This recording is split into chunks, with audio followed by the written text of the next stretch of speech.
Halo teman-teman sekalian, para pemimpin Family Care Group. Kita bersyukur karena kita sudah sampai di pertengahan ya kurang lebih tahun 2023 ini, dan kita masih diberikan kemampuan oleh anugerahnya untuk memimpin dan hadir dalam Family Care Group, menjadi murid Kristus yang memuridkan orang lain melalui gereja kita ini. Dan hari ini kita akan mencoba melihat sebuah tema, yaitu Injil yang memperbaharui hati kita. Nah, natsnya Bapak Ibu dan rekan sekalian bisa membacanya langsung, tapi saya akan membacakan beberapa hal yang menjadi highlight kita, menjadi penekanan kita. Yeskiel 36 ayat yang ke-26. Kamu akan kuberikan hati yang baru dan roh yang baru di dalam batinmu, dan aku akan menjauhkan dari tubuhmu hati yang keras, dan kuberikan kepadamu hati yang taat. Rohku akan kuberikan diam di dalam batinmu, dan aku akan membuat kamu hidup menurut segala ketetapanku dan tetap berpegang pada peraturan-peraturanku dan melakukannya. Inilah sebuah janji firman Tuhan untuk memperbaharui bangsa Israel. Seperti yang kita tahu bahwa Nabi Yeskiel itu dipanggil oleh Tuhan untuk khususnya untuk mengingatkan bangsa Israel ya, sebelum kemudian mereka dibuang ya di Babel ya. Nah, pada saat itulah Tuhan melalui Nabi Yeskiel memberikan sebuah janji bahwa bangsa ini akan diberikan roh yang baru. Dan yang menarik adalah kalimat yang dikatakan di sana, ayat 25 ya, aku akan mencurahkan kepadamu air jernih, akan mentahirkan kamu dari segala kenajisanmu, dari semua berhala-berhalamu, aku akan mentahirkan kamu, kamu akan kuberikan hati, dan seterusnya.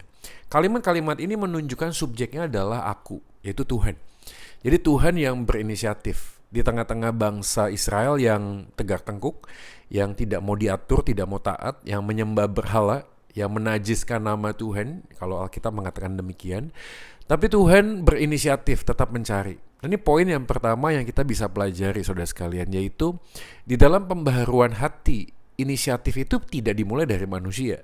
Inisiatif itu dimulai dari Tuhan Allah. Maka kita tahu bahwa pada waktu Kejadian pasal 3 dicatat manusia jatuh dalam dosa. Kemudian manusia menggunakan cawat ya, menutupi alat kelaminnya dengan tumbuh-tumbuhan.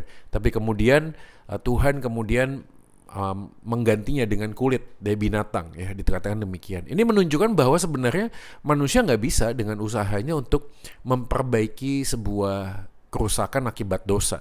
Ya, setelah manusia jatuh dalam dosa, mereka mencoba untuk menutupinya. Lalu Tuhan Allah mengatakan tidak demikian gitu ya. Bahkan di Kejadian pasal 3 di Taman Eden kita tahu bahwa ada kalimat, hai manusia, di manakah engkau? Nah, ini kan sebuah gambaran yang sederhana. Apakah Tuhan tidak tahu di mana Adam dan Hawa? Tentu saja tahu. Tetapi kalimat di manakah engkau hai manusia itu menunjukkan bahwa Allah itu berinisiatif.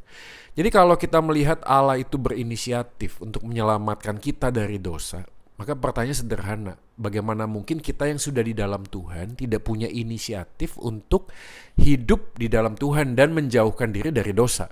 Ya, ini poin yang pertama yang kita menjadi perenungan ya. Di dalam Family Care Group, mungkin kita bisa sharing tentang apa yang menjadi berhala dalam hati kita ya. Ada yang menjadi penghalang ya, ada dosa-dosa yang kita lakukan. Tentu saja saya dan saudara sekalian juga masih punya dosa ya, masih punya berhala. Tapi coba perhatikan baik-baik, apakah berhala yang ada dalam hati kita itu kita sedang nikmati atau kita memang sedang perangi? Nah, itu ada dua hal, kita menikmatinya atau kita memeranginya. Kalau misalnya kita sadar bahwa berhala dalam hati kita ini harus kita perangi dengan inisiatif yang lebih dahulu Tuhan lakukan di dalam Kristus, datang ke dalam dunia mencari kita, maka seharusnya kita juga memberikan sebuah inisiatif untuk memerangi ya, melawan berhala dalam hati kita. Kalau nggak demikian, maka bagaimana mungkin kita tahu bahwa kita menghargai kasih Tuhan? Nanti kan seperti yang saya katakan ya, Bapak Ibu sekalian, berapa banyak kita memahami besarnya kasih Kristus yang mati menebus dosa, bangkit naik ke surga buat kita. Itu hanya bisa nampak ketika kita mau berjuang ya, menyangkal diri dan memikul salib. Rasanya mustahil kalau kita mengatakan kita adalah anak Tuhan ya, kita sudah terima Yesus, tapi cara berpikir kita atau mengambil keputusan itu berdasarkan apa yang kita inginkan. Perhatikan Bapak Ibu Saudara sekalian, Tuhan Yesus meninggalkan kenyamanan di surga untuk menjadi hamba dan menderita. Nah, bagaimana mungkin kita hari ini justru mencari kenyamanan di dalam hidup? Rasanya itu bertolak belakang sekali ya. Kalau Yesus saja meninggalkan kenyamanan dan kita yang menerima Yesus sebagai Tuhan justru mengejar kenyamanan, rasanya itu tidak mungkin ya. Oleh karena itu pelajaran yang pertama, apakah kita hari-hari ini sedang mengejar kenyamanan diri atau sedang mengejar kerajaan Allah. Ya. Allah yang berinisiatif mencari kita dan menyelamatkan kita dari dosa membuat kita juga berinisiatif, ya, berinisiatif untuk memerangi dosa dan tidak lagi hidup dalam dosa dan hidup untuk Allah. Nah, mungkin hal-hal yang sederhana adalah bagaimana dengan kehidupan usaha dan pekerjaan kita sebagai pria, ya. Sebagai pria, saya ngomong sebagai pria, ya. Pada waktu kita bekerja, apa yang kita cari, ya? Apa yang kita kejar? Apakah ada sesuatu yang kita harapkan untuk hidup kita, keluarga kita lebih baik? Ya tentu saja lebih baik itu tidak salah, ya. Tapi lebih baik itu standarnya apa? Dan standarnya siapa gitu. Kalau orang lain yang menjadi standar, mertua jadi standar, orang tua jadi standar, rasanya kita nggak akan kemana-mana, ya. Nah, sebagai istri kita juga belajar tunduk. Nah, seringkali kita sulit untuk tunduk, mungkin berhalanya adalah berhala keamanan, ya. Mungkin ibu-ibu nanti bisa sharing juga, ya. Kita merasa suami kita belum mengasihi kita, lalu kita mencari sebuah alasan, saya sulit gitu ya, tunduk sama suami yang begini, yang begitu, dan seterusnya. Nah, bagaimana dengan anak-anak kita atau mesbah keluarga? Ini lagi-lagi mesbah keluarga, ya. Tapi kan Alkitab mengatakan dosa itu bukan hanya sekedar melanggar, ya, tapi tidak melakukan apa yang Tuhan inginkan. Ya, apa yang Tuhan inginkan, Ulangan pasal 6 udah pasti gitu, yaitu ajarkanlah anak-anak kita kebenaran firman Tuhan, ya, dimanapun dan dalam situasi apapun. Nah, ini poin yang pertama yang kita perlu pahami. Poin yang kedua adalah pada waktu kita belajar bagian ini, ada kalimat yang baik sekali, ya. Aku akan melepaskan kamu dari segala dosa kenajisanmu dan aku akan menumbuhkan gandum, ayat 29, ya. Aku tidak lagi mendatangkan kelaparan atasmu. Aku juga akan memperbanyak dan seterusnya, ya. Jadi ada kalimat yang menarik di dalam bagian ini adalah pada waktu dikatakan ayat 22. Kepada kamu kaum Israel, beginilah firman Tuhan Allah, bukan karena kamu aku bertindak, hai kaum Israel, tetapi karena namaku yang kudus yang kamu najiskan di tengah bangsa-bangsa di mana kamu datang. Ini kaitannya apa sih sama ayat 29? Ini kan terkait dengan dosa kenajisan, ya. Nah, pertanyaannya kan, apakah ketika Tuhan itu memberikan roh yang baru, seperti yang dikatakan tadi, ya, hati yang baru, roh yang baru, lalu kemudian kita tuh jadi robot gitu. Apakah orang yang sudah diberikan hati yang baru ini tidak punya sebuah kehendak di dalam dirinya untuk melakukan? Ya tentu saja tidak demikian, ya. Maka kalimatnya di dalam ayat 22, ini bukan karena kalian, ya, demikian aku akan menguduskan namaku yang besar yang sudah dinajiskan, ayat 23, di tengah bangsa-bangsa, dan yang kamu najiskan di tengah-tengah mereka. Nah, pertanyaannya, apakah nama Tuhan itu jadi tidak kudus ketika bangsa Israel itu menajiskan nama Tuhan? Ya tentu saja tidak sih. Ya, Tuhan tetap kudus, ya. Ya, perilaku kita tidak membuat kekudusan Tuhan itu berkurang atau bertambah, tentu saja tidak demikian. Tetapi yang utama, yang penting adalah pada waktu Tuhan itu memberikan hati dan roh yang baru, di dalam diri kita itu ya muncul kehendak yang baru juga gitu. Jadi kehendak yang baru tuh jadi gini, ini agak-agak tricky, ya. Bapak Ibu Saudara sekalian coba melihatnya bagian ini.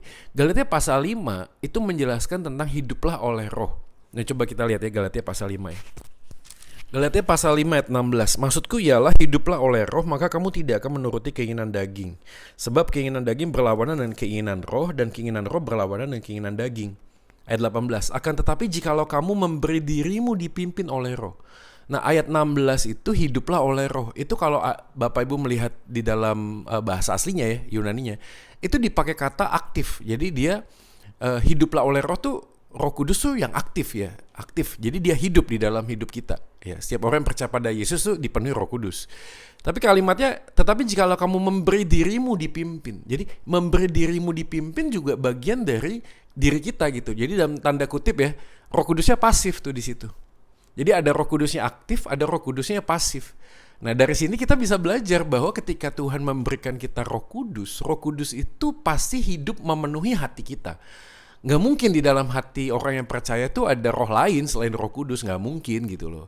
Tetapi pada saat yang sama kita bisa tidak taat, ya, pada pimpinan Roh Kudus, maka berilah dirimu dipimpin oleh Roh Kudus. Jadi dalam konteks ini bagian kita juga harus ada di sana. Jadi seperti kerjasama gitu, ya, kerjasama. Jadi kalau Rohku berikan kepadamu itu inisiatif Tuhan, kita tidak bisa mengusahakannya. Tapi kalau dalam bagian konteks hidup di dalam kekudusan itu adalah bentuk dua bagian, ya, Tuhan dan kita gitu. Ini menjadi poin penting buat kita saudara sekalian. Kenapa? Karena seringkali yang kita lakukan adalah mencoba untuk menyangkal ya, mencoba untuk kalau dalam bahasa Alkitab itu mendukakan Roh Kudus. Kita melakukan apa yang kita mau, padahal pada saat yang sama Roh Kudus itu sedang menegur kita. Nah, ini yang kita coba untuk diskusikan ya bersama-sama ya. Apakah ada dalam bagian kehidupan kita hari ini yang kita merasa Roh Tuhan tuh sudah berbicara ya melalui firman Tuhan ya, nggak ngomong seperti di telinga, hai anakku Joy, nggak begitu juga ya. Tapi dalam firman Tuhan kita tahu kita diminta untuk mengampuni, memaafkan, atau mungkin kita diminta untuk hidup lebih giat ya, lebih belajar menyangkal diri misalnya ya. Kita yang pria ini kan kadang-kadang atau seringkali ya mencari pembenaran ya, berlindung dari kesalahan orang lain. Kamu sih begitu, kamu sih begitu. Ya anyway, semua juga gitu ya. Adam dan Hawa juga pertamanya begitu ya, gara-gara ini, gara-gara itu. Dan kita tahu harusnya Roh Kudus tuh mengingatkan kita untuk tidak melakukan hal itu. Nah, ya apakah tindakan kita hari ini? Karena Tuhan tuh nggak membuat kita seperti robot. Ya tentu saja Roh Kudus hadir dalam hati kita. Dan kita juga diminta untuk memberi diri ya, dipimpin ya, memberikan diri dipimpin. Memberi diri dipimpin itu ya selayaknya kita kalau ada di mobil gitu ya, yang nyetir tuh bukan kita tapi Tuhan yang nyetir gitu loh. Ya kita ngikuti ya. Nah di dalam mobil itu kita bisa tidur, kita bisa berontak, kita bisa, tapi tetap mobilnya Tuhan ya. Semoga ini bisa dipahami analoginya ya. Kita tetap akan sampai di sana, kita tetap di mobilnya itu, nggak kemana-mana. Tapi di dalam mobil itu kita bisa tidur, kita bisa marah-marah, kita bisa berantem mungkin sama orang lain di mobil yang sama. Padahal di situ ada Tuhan gitu. Nah hari ini Tuhan ingatkan kita, loh kamu kan ada di mobil saya, kenapa kamu kok nggak melakukan sesuatu ya, memperhatikan jalannya, melihat, bicara dengan Tuhan yang mengendarai hidup kita hari ini dan seterusnya ya. Ini menjadi pembahasan kita, jadi ada dua hal, saudara sekalian. Yang pertama adalah apakah ada berhala dalam hati kita yang kita perlu untuk koreksi ya. Lalu yang kedua adalah bagaimana kita tetap menjaga kepekaan ya, suara Roh Kudus dalam hati kita, memberi dirimu dipimpin ya. Jadi Roh Kudusnya pasif tapi kita aktif ya. Tapi kalau hiduplah oleh Roh Kudusnya aktif di dalam hidup kita, dia ada ya dalam hati kita, dia memenuhi hati kita.